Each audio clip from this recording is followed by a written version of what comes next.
on a conversation that we had last week, when you had mentioned that journalists are actually not allowed inside the Knesset right now, despite the vast majority of the population being vaccinated, which poses some interesting questions about democracy, but also poses a broader question about how the pandemic has changed the way that you cover elections. And so would you mind talking a little bit about that? Sure, Ivy, to clarify, we're not allowed in the plenum right now. We're in the actual room where they vote. We also, as far as I know, we're not allowed in committee meetings. We haven't had a committee meet in a while, so we're going to have to find that out. The next time they agree to have their committees meet today, they were going to have a vote on allowing the new committees to form, and they postponed it by a week. But during the campaign, it was very different than we've ever had before, because I'm used to crisscrossing the country with politicians and going to hear them speak in cities and development towns all over Israel, and sampling the hummus and the falafel and the shawarma all around the country. This time I spent most of the election here in this chair, where all the political events were on Facebook Live, and we got to watch them. And sometimes they did let us ask questions, but it was on the computer. I managed during this election to interview 10 of the 13 party leaders, and did it without traveling much. So if anything, the pandemic made it somewhat easier. I didn't have to be stuck in traffic. I didn't mind that too much, but I really missed the hummus. Do you mind also starting us off for all of our audience in the US, like by giving us a brief summary of the current political climate amid this year's election and any predictions you have for how this will all play out? Okay, so we've just suffered through our fourth election in 2 years, and that's absolutely unacceptable. I have been explaining Israeli politics to the world for 20 years, and when it comes to Israel advocacy, being a democracy that's so strong is always one of the top selling points of Israel, that the world, especially Americans, even American college students, can relate to. And here we are, it's humiliating that we can't get our act together, to the point that the New York Times over the weekend had a story comparing Israeli polarization to American polarization, which is the ultimate insult to Israel. America is extremely polarized to the point that people can't speak in public about politics. It's taboo. Here, we're not polarized. We are going through election after election after election, A, because of our political system encouraging deadlock, and B, because of personality politics. The people of Israel are not divided over matters of policy. If anything, they're more united on matters of security, diplomacy, economy, the top issues of the day, than they've ever been before. They're divided over Netanyahu. Our elections have been to Bibi or not to Bibi, in the ultimate Shakespearean cliche. And as long as you have a majority of the people of Israel agree with Netanyahu's policies, as they do, and a majority of the people of Israel want to see Netanyahu leave office and can't agree on a successor, then we're going to continue to be proving Einstein's theory of insanity, of doing the same thing over and over and over and over again and expecting a different result. So I want to take this opportunity really quick before we move into our next question, to remind audience members that they can submit questions to the Q&A. It should be like down there in your Zoom box. And I want to thank the people that have submitted questions already. Actually, I'm going to ask one or two of those questions now, as they seem especially relevant to the topic at hand. The first sort of two-part question that I'll ask comes from Amir Cohen and Alan Gal. So thank you, both of you, if you are present. Given what you just mentioned about the sort of divisiveness that's at hand, what would you say needs to happen for there to be government in Israel? What are the necessary next steps that we need to have? And as you mentioned, this sort of shameful feeling that surrounds the idea of not being able to form a government, what reform, like whether that be electoral reform or governmental reform, do you think might need to take place? Wonderful questions, and it really continues with what Ilana was asking before. The next step. So let's first say what's going on right now.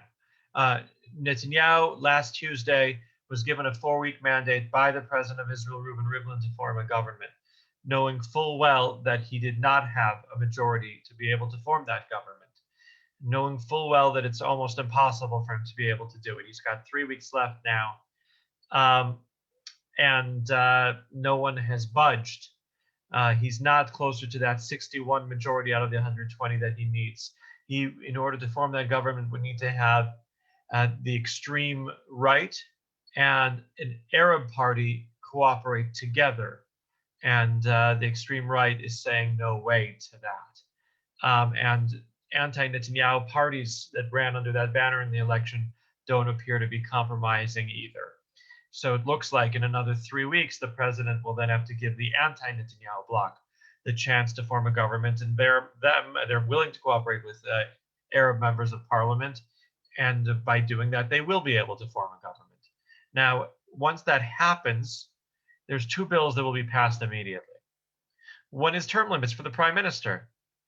You can Google or YouTube right now a clip from Netanyahu himself before he was elected prime minister the first time in 1996, before most of the people on this Zoom were born, coming out in favor of a limit of 2 terms for a prime minister.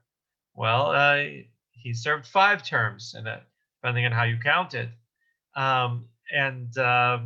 he won't let there be such a vote right now. But if he would be deposed, then that bill would pass 120 to nothing, I think. Then the other bill that would pass is preventing someone under indictment criminally from forming a government. It used to be that there were no laws about politicians being indicted and what they could and could not do. It came with precedent over time, and the Supreme Court didn't interfere because we've never had a prime minister under in criminal indictment before. Ehud Olmert, who served jail time, he left once the police recommended the indictment, before the indictment happened. So those are 2 changes that would happen immediately. Whether there would be a longer, more extensive reform, one of the parties that would be part of the government, led by Gideon Sa'ar, one of the challengers to Netanyahu, favors electing half of the Knesset by direct regional elections, creating constituencies all over the country, much like the House of Representatives in the United States. Whether the rest of the parties in the governing coalition would agree to that, I don't know yet. Touching a little bit more on what's needed in the current climate to form a government, can you talk us through a little bit about the new influence of the Arab Ra'am Party? And I know that took many people by surprise. What made this new influence so unexpected? And how do you think this shift will continue to stir the Israeli government? So let's go back in history a little bit there, Ilana. There's never been an Arab party in an Israeli government. Well, why? And the answer is that they didn't want to. Yitzhak Rabin and Ehud Barak, they would have loved to have an Arab party in their government. And they couldn't because they decided that it was wrong to cooperate with an Israeli government until the Arab-Israeli conflict, really the Israeli-Palestinian conflict, was solved. And because of that, their people suffered. If you go to an Arab neighborhood a few blocks away from here to the east, it looks much less good than the Jewish neighborhood that I'm in. If you go to an Arab city, it's much less developed than a Jewish city in Israel. And if people would look at the pictures or visit the 2 of them, the word that they would say is racism. And that is actually inaccurate. The reason why they look different is not racism, it's politics. Their leaders refuse to join governments where the resources are allocated, and therefore they did not get them.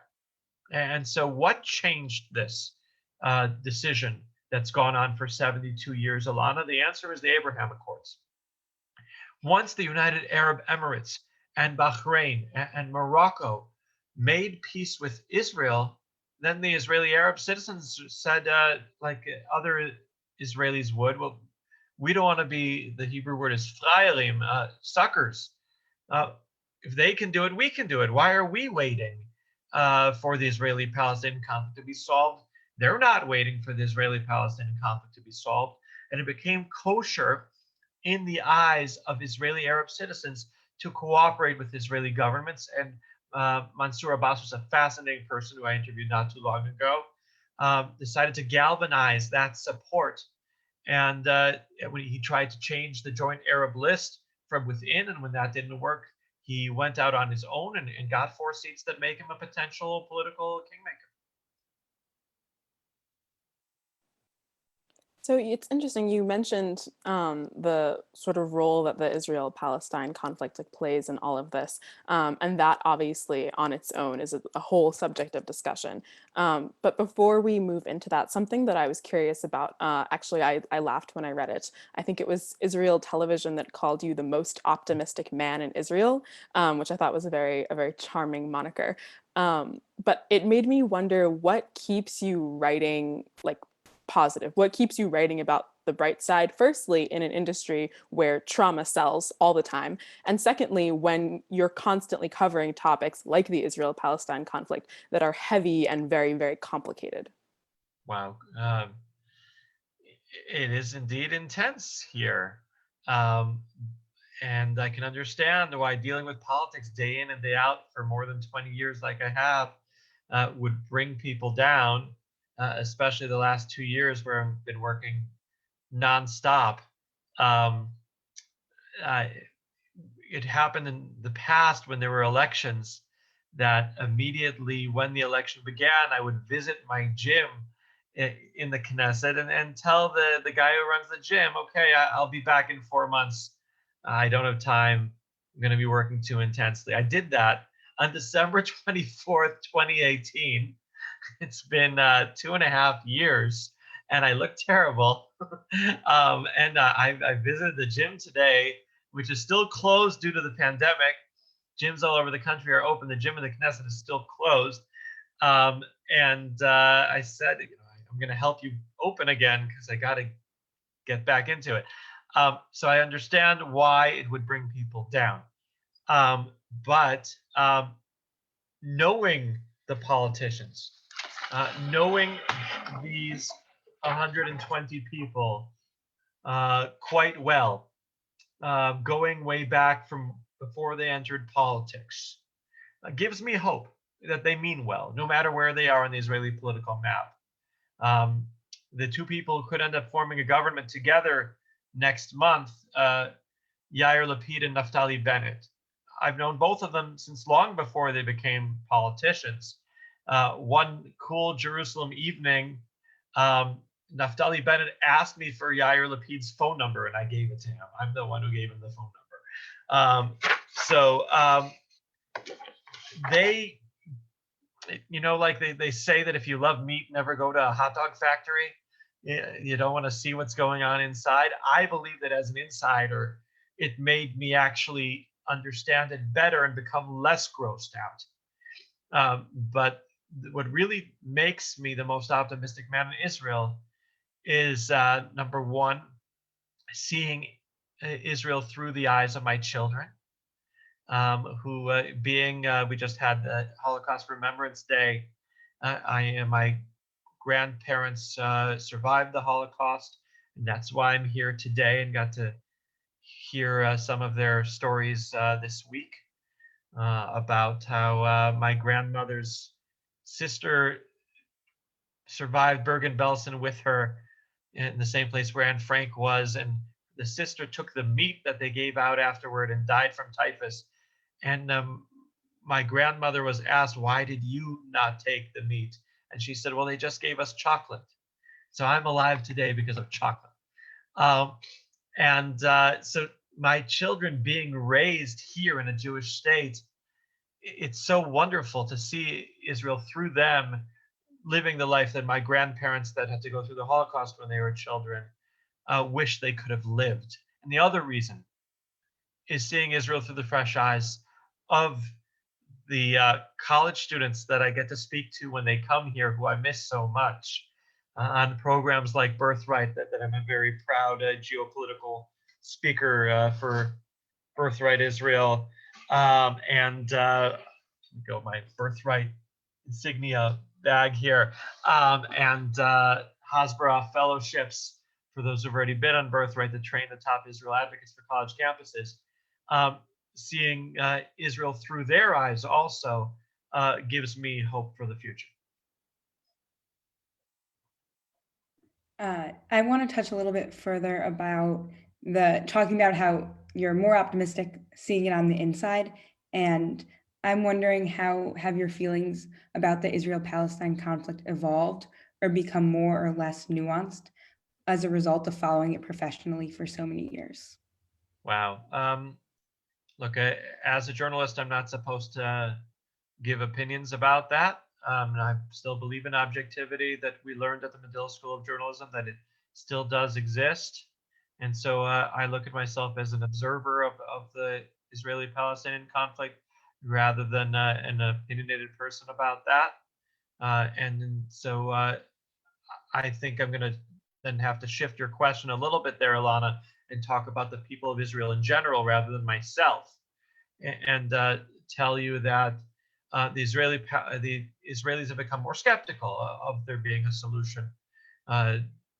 When we withdrew from Gaza, and I was there when it happened, wearing an IDF uniform, in the IDF spokesman's unit, explaining it to the world, there was a lot of hope at the time that would lead to a resolution of the conflict, and it didn't happen.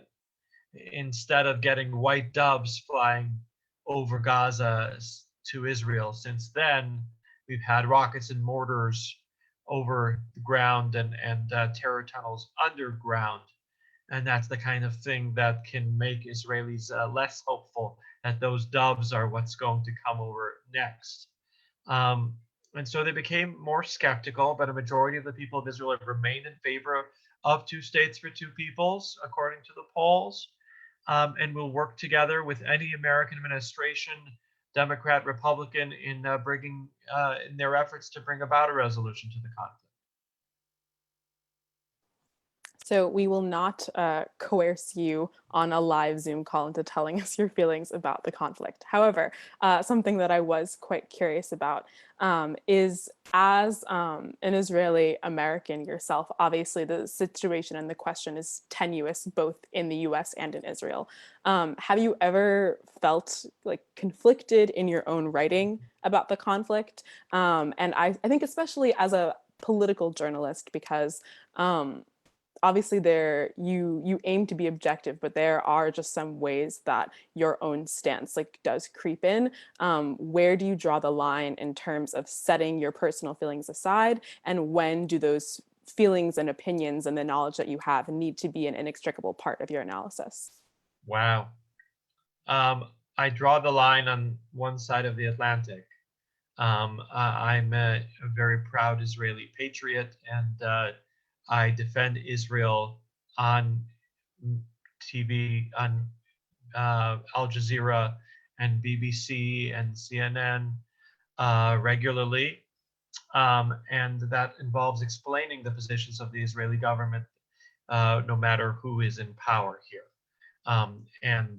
So I try to not show support for one side or another within Israel, but to explain the positions of the government and the positions of the people of Israel, according to the polls anyway, and the positions of the opposition here.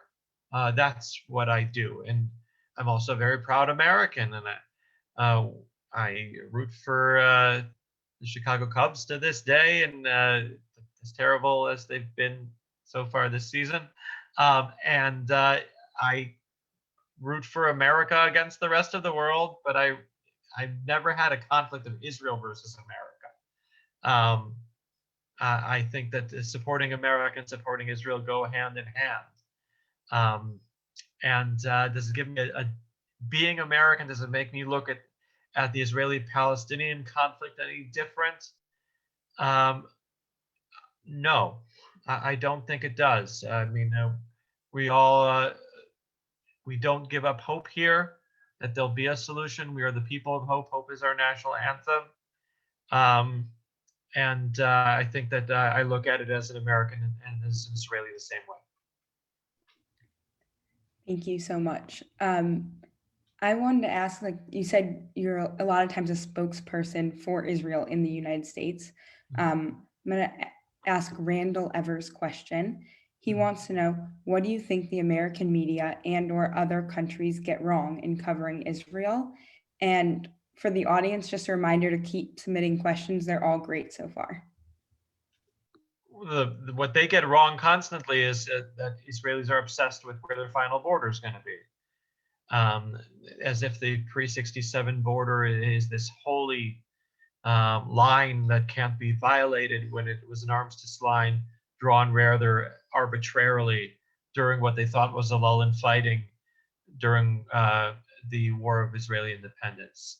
It was never intended to be a historic or permanent line. It was intended to be the subject of negotiations that have never been completed. So there's this feeling that by American media, especially, that that's our big issue, is the Israeli-Palestinian conflict, or deciding the solution to that conflict. And it's very much not so. I'm living here in the Arnona neighborhood of Jerusalem that straddles that pre-67 border. When I bought my previous home here, I didn't know what side of the line it was on until I went to Google Earth and I saw a dotted line going through my house. And that's when I found out that I sleep in Israel and I go to the bathroom in occupied Jordan. And I guess that every time I pished, I'm an obstacle to peace. But no, we're much more nuanced here. We focus on the economy, just like you do in America, and making a living now, and dealing with the pandemic and its impact, obviously, dealing with matters of religion and state, and trying to decide democratically who we are. We are a Jewish state. We are a democratic state. Those two things normally go beautifully together, but there is inevitable tension between those two. And what happens when there's tension between those two? Well, the Supreme Court decides, and the Knesset decides. We don't have firm boundaries and checks and balances between the executive, legislative, and judicial branches like you do in the United States. And so right now we have a very weak legislative and a strong judicial and a strong executive. That might change soon. We're constantly figuring out who we are. We're trying to figure out what that means, what Israel is. Israel means struggling with God, and not struggled with God, not that we figured out. We're a work in progress. And I kind of like covering that work in progress and telling people the play-by-play as it happens. That's so interesting. And it's funny that we have a long list of questions about Israeli politics that we could dive into, but I do want to take a moment, because you mentioned the comparison between the US and Israel. Just to sort of reiterate what you said about there being a lot of elements of Israeli politics that make it very interesting in ways that are very different than the sort of wildness that makes American politics interesting. And one of the things we were curious about is what are some of the things that you remember most surprising you as a young reporter in Israel? And then conversely, what are the things about the American press and American politics that bewilder you now? So Ivy, if I were covering American politics right now, number one, I don't think I would talk very often to the politician himself that I'm covering, and I would speak to his aides regularly. Number two, I would work largely 9 to 5. And number three, I would wear a tie. Here, the aides tend to be pretty busy, but I can reach the politicians anytime, day or night. It's 11:30 p.m. right now. I guarantee you, if I send a WhatsApp to any of these 120 people, they will answer me immediately, except for Netanyahu, maybe, but he's busy. Oh, camera going? Am I losing a camera here? Come back. Thank you. Ah, Oh, back. yeah. Okay. I only have ties to talk to Americans who come here, and they haven't been here in a while, so I don't need my ties. Um, um, and the work is constant. It's we work 24 hours a day, 6 days a week. Thank God for the Sabbath, when at least I'm not working, though during elections they do have cultural, political events. Another difference is that in America, a spokesman is a spokesman. It's very impressive. This is someone who speaks for the politician. Whereas in Israel, a spokesman, oh, that's just an aide. Who cares what he has to say? But a source close to that politician, whoa, that's a big deal. That might even be the politician himself, and more often than not, actually is. In America, you can't use these unnamed sources. It's seen as unprofessional, whereas here it's seen as hyper professional. That's a very big difference in reporting in Israel and in America. Thank you. I'm going to take a question now from the audience. This one's from David Schlanger. And David wants to know, how do Israelis feel about their future with the Biden administration? David, I think you're asking this question a little bit too early. And that when Israelis are asked in polls about the Biden administration, you get a lot of different answers. And the only one that's correct is I don't know. Israelis don't like saying I don't know. They like to pretend they know everything, right? The Biden administration has not said anything of significance yet related to Israel, and that's on purpose. The reason why they haven't is because we had an election here and they did not want to interfere in that election. And the Palestinians have an election coming up and they don't want to interfere in that election either. And the Iranians have an election coming up and they don't want to interfere in that election either, though I think it's maybe a little bit too late with them.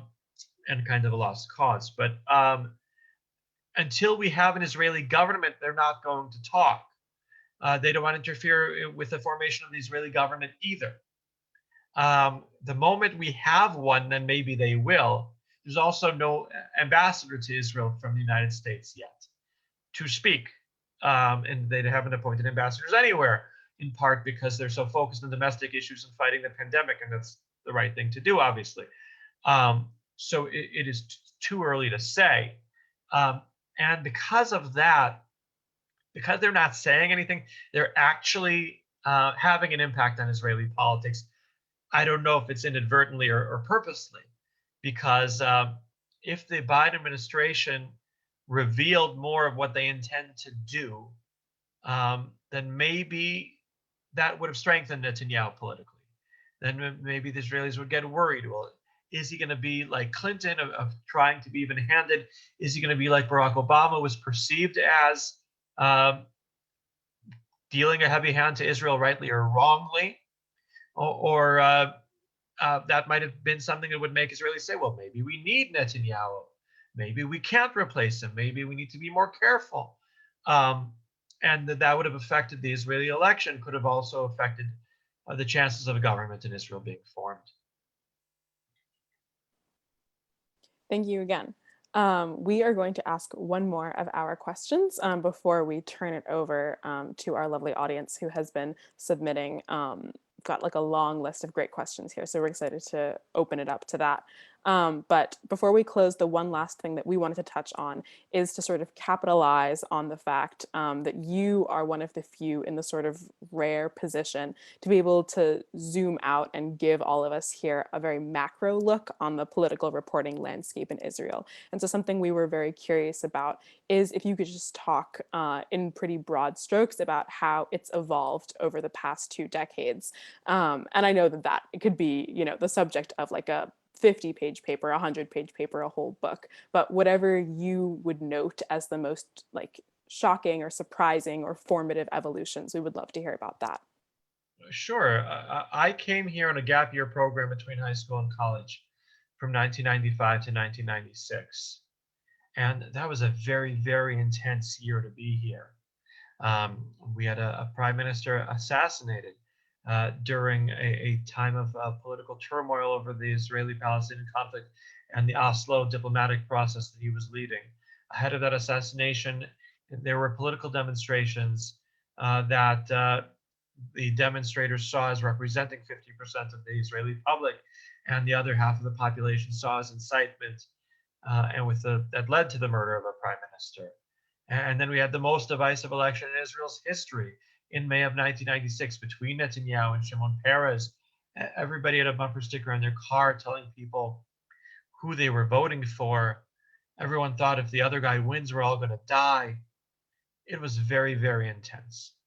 I think that your recent election in the United States is quite similar, where people were so divided and really disliking the other side with such intensity. I think that over time, Israelis have actually become much less intense and much less political. They take it in stride a lot more. If your guy doesn't win the election, there'll be another election in a few years, in a few months. Maybe, unfortunately, it's been for the last 2 years. They don't get as upset, except for the fringes on both sides. What there's a Netanyahu. Israelis are very strongly opinionated about him. And the people who despise him really, really despise him. And the people who worship him really, really worship him. The guy who runs the Makolet, the grocery store downstairs, he knows what I do for a living. And I can't buy anything in the Makolet without hearing praise for Netanyahu, comparing him to God, the Messiah, etc. And the guy who runs the pharmacy across the street knows what I do also. And I can't go in there without hearing swear words about the Prime Minister of Israel. Tell your friend Bibi to go, etc., etc. That is something that gives hope that whether that Netanyahu, when he leaves, whether it's in another 22 days or 22 years, that will be a lot less divisive a society as soon as that happens.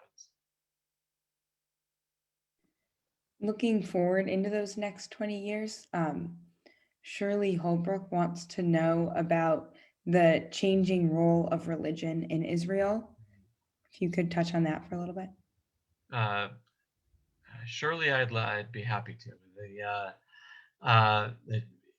In Israel, people are becoming more religious over time, according to the polls, whereas in the United States, people are becoming less religious over time. And that is something that can deepen the gap between Israelis and Americans, and Israelis and American Jews in particular, with American Jews being the most secular, the least religiously observant group in the United States, according to the polls. And so we have to be very careful in how to be respectful with those numbers. The ultra-Orthodox have a lot more children than the rest of the population does, even though secular Israelis have more children than secular people in any other Western nation, and this being a country that really values children and puts family first, which is something we're quite proud of. But that creates a situation if the ultra-Orthodox are 10% of the population, but 25% of first graders, what's going to happen in another 12 years when they're 18 years old and not going to the army, if there still is an Arab-Israeli conflict and security threats to Israel, how we're going to handle that. And if they're going to be encouraged by their parents to learn Torah full-time and not work, how the tax rolls are going to handle, and how those 75% are going to support those 25%. That will lead to even more resentment. So that is a frightening situation for the future that Israeli governments have not too much time to deal with. Looking more from a positive perspective, you're just asking in general, surely, about religion in Israel. We're very proud to live in a country where Christians, unlike the rest of the Middle East, are not persecuted in any way and practice their faith, and that the Jews and Christians and Muslims here can get along and We see that with them working together in Israeli hospitals and in shopping malls and everything. And my favorite picture over the last few months was the Magen David Adom ambulance, where you had the Israeli and Arab, Jewish and Arab medic together side by side doing their afternoon prayers. Thank you so much. We have a question here from Ruby Polterak that I thought was very interesting, sort of touching on something we talked about earlier. You had mentioned that you are a spokesperson and speak often about birthright, and I think that that raises a question that all journalists, pretty much without exception, have to juggle, which is how to balance the personal and the professional. And so Ruby wants to know how you can be a spokesperson and a journalist at the same time. It's all explaining what's going on here, Ruby. I mean, Birthright is a program that does not have speakers for too much of the time, because they're only here for a short period of time. And so they have to have somebody who can explain Israel from an objective perspective. If objectivity within Israeli politics didn't exist, then they would have to have a right-wing speaker and a left-wing speaker and a centrist speaker and an ultra-Orthodox speaker and an Arab speaker. And before you know it, they don't have any time to hike. So I can try to explain all points of view in Israel. I can explain the entire political spectrum. I think it really goes hand in hand in a beautiful kind of way.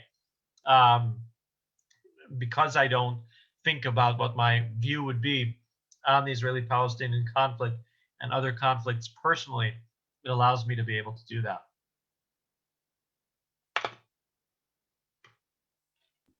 And talking kind of about how part of your role is describing Israel for people in the US.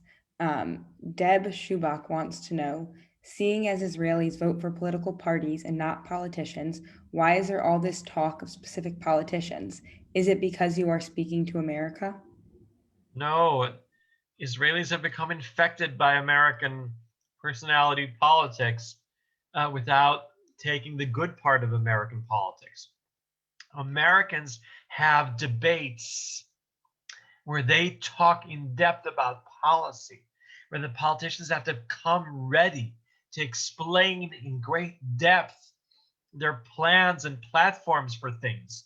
We don't have those. We had a debate that Netanyahu lost when he was about to lose the premiership in 1999. And since then, whoever's first in the polls in any election has refused to debate whoever is second in the polls. So because we haven't had a debate since 1999, and we haven't had a debate with all the candidates running for prime minister since 1996, it's terrible. They don't feel compelled to talk about the issues. And we journalists have let them get away with it for far too long. And so we're very much at fault for enabling our elections to become so personality focused. But it's also Netanyahu's fault because he's just such a compelling and overwhelming figure that people can't not focus on. Hopefully we'll get into depth again and take the positives that there are in American politics and not just the negatives again soon. We have a question here from Abby Partnow, sort of about this relationship between religion and politics. She asks, how does Israel prevent itself from being known as an ethno-state or religious state on the world stage? And how do you view the relationship between being a formally Jewish state and promoting democracy and secularism in the context of international politics? Wow. Well, I mean, we're a Jewish state, but we're not governed by Jewish law, and we've never had an Orthodox prime minister before, though we might coming up. Though Naftali Bennett is the kind of Orthodox Jew who realizes that Orthodox Judaism tells its adherents that security and saving lives comes first. So when he was a defense minister, he worked on the Sabbath every week. So as prime minister, presumably would do the same. So when it comes to Israel being viewed by the world, we're very far away from being a state governed by religion, and people understand that in the Western world. I think that some of the Muslim world doesn't really get it, but they're learning more about Israel from Al Jazeera and other media outlets that cover Israel in depth. I think that there's an understanding that Judaism, beyond being a religion that's a set of laws, is a culture and a people and a guide to life, and that we can be without being seen as those laws taking over our government. Kind of building off of that, Thomas Elkind asked, he says, you talked about whether Israel will be a Jewish state or a democratic state if those things are in conflict. Does the answer to that question depend on whether the resolution of the Israel-Palestine conflict is a one-state or a two-state solution? No. I mean, if you have a one-state solution, which is only supported by a fringe of Israeli society, I guess on both sides, then if you'd have to have, in order to facilitate that, you'd have to have voting for Arabs in the West Bank. In Gaza, Israel withdrew from every inch of Gaza. Then that's more complicated, but you could have 40% of the voter base be Arab, in which case you'd have to have governments that are Jews and Arabs working together in a more serious kind of way. But the real impact is not how you solve the Israeli-Palestinian conflict. It's who we elect and what happens with the judges. Okay, we have 6 Supreme Court judges that are going to be retiring over the next year or two. So then whoever becomes justice minister in the next government will have a huge impact on the makeup of our Supreme Court for the future.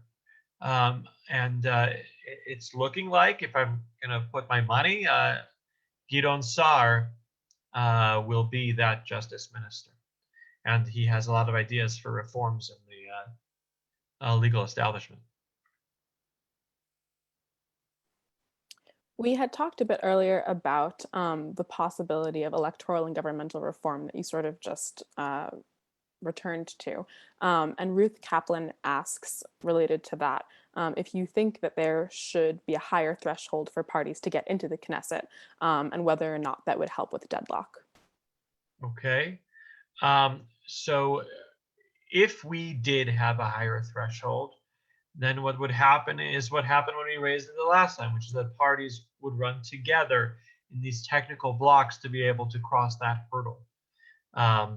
Compared to like a piggyback race where they're coming in on their back. We thought that when they did it the last time, that would lead to stability. That would lead toward getting toward not a 2-party system. We can't really have that in Israel, but maybe a 5-party system where you'd have a right-wing party and a left-wing party and an ultra-Orthodox party and an Arab party, and not much else.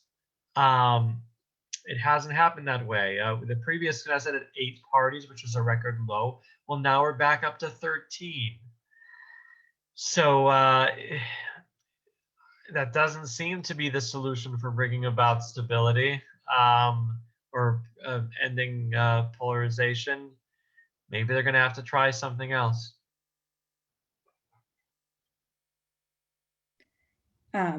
Talking about the number of parties in the Knesset, Mark Friedman wants to know a little bit more about the increased representation of the Arab population in the Knesset? And do you see a shift in the political power dynamics, policy towards Palestinians? Okay, so the previous Knesset had a record number of Arab members of Knesset, 16, and they also had a record turnout, 66% of Arabs in the previous election. Whereas this time, because the Arabs were divided, it discouraged the Arab vote. And then Netanyahu, trying to win the Arab vote, kind of turned some Arab voters off as well. And so now they've got 10 seats for Arab parties. There's also Druze members of Knesset from Likud and Yisrael Beitenu. There's an Arab woman in labor who I spent some time with today, and 2 Arabs in the Meretz party. So you can help me with the math. I've got 10 from the 2 Arab parties minus 1 who's Jewish. That's 9, and your 2 Druze and 3 Arabs, it's 14. So they didn't fall off too much. So what's their influence? Their influence is only going to grow as much as they're willing to cooperate with Israeli governments. We don't know yet whether Mansour Abbas of the Ra'am party is going to be supporting a government from the outside of the coalition, or whether he's going to become a cabinet minister. Lapid and Bennett, well, not Bennett, Lapid is willing to make him a cabinet minister. Whether Bennett will remains to be seen, because his views are evolving over time on this issue. If Mansour Abbas becomes the first Arab minister from an Arab party, we have had Arab ministers from Zionist parties, that would change everything. Because as a party leader in the Knesset, in the government, he would automatically be a part of a security cabinet. Think about that. Israel would make decisions about whether to embark on operations in Gaza and have to consult with the leader of the Southern Islamic movement that's aligned technically with the Hamas in Gaza. It can definitely have an impact on the future on Israeli security and on Israeli diplomacy. Thank you so much. Okay, we are going to take, I think, 2 more questions before we call it a day. The one that I did want to make sure to ask is from Kaylin Burke. As much as we have enjoyed diving sort of deep into the annals of Israeli politics, I did want to just take this moment to acknowledge all of the students that we have with us. Very curious and very appreciative of your coming here, Gil. And so Kaylin wanted to know what the best advice you have is for a young journalist trying to break into the industry. I'm not sure this is the time to enter the industry. This is a time where there's, I think, less respect for journalism, because everyone who's on social media thinks himself a journalist. We're the only ones that get paid for it. But I guess my advice would be, number 1, to be ready to handle very many media outlets and forms of media at the same time. So you're going to have to multitask. At the Medill School of Journalism, we were required to take a business economics class, and most of us failed it.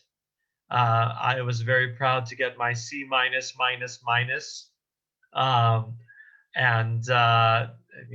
Think about it, to graduate magna cum laude with that C minus in Introduction to Macroeconomics. I wish I would have learned economics better, because it would have prepared me for the way that journalism has changed, and economic journalism is thriving right now. And the one guy who could handle the math and the economics that was with us ended up working for ESPN and handling all the reporting about the free agency and the contracts and all kinds of math that we couldn't handle. And so my advice is to listen in math class. It's not too late, and take those economic classes very seriously and get a tutor from someone who gets that stuff to be able to graduate knowing how to handle that. I'd love to talk more about that, but unfortunately, we're going to have to wrap it up. And this is our last question. We're going to give it to Lawrence, who wants to know, Lawrence Feynman wants to know, how can an American citizen be optimistic about Israel's future when its government moves further and further right and appears to be intent upon appropriating all land in the West Bank?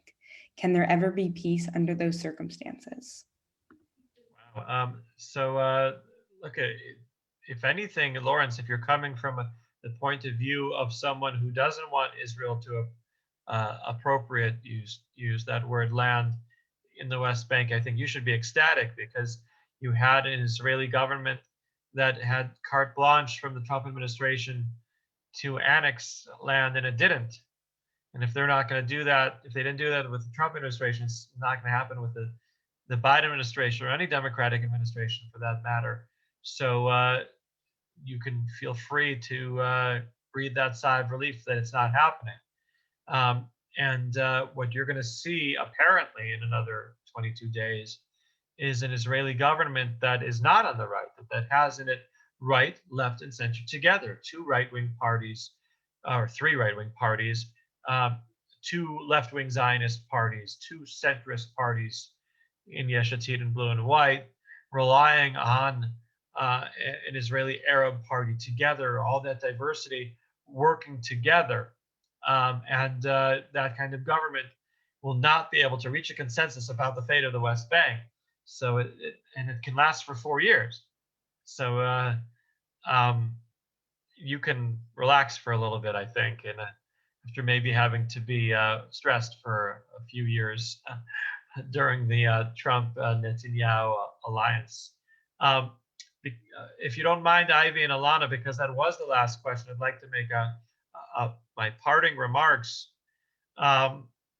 which is that I appreciate all of the different organizations that sponsor this event, and starting with the consulate there in Boston with Miron and everyone there who was involved, and Professor Robbins and the people at Brown and the people at all the different organizations in the 16 universities.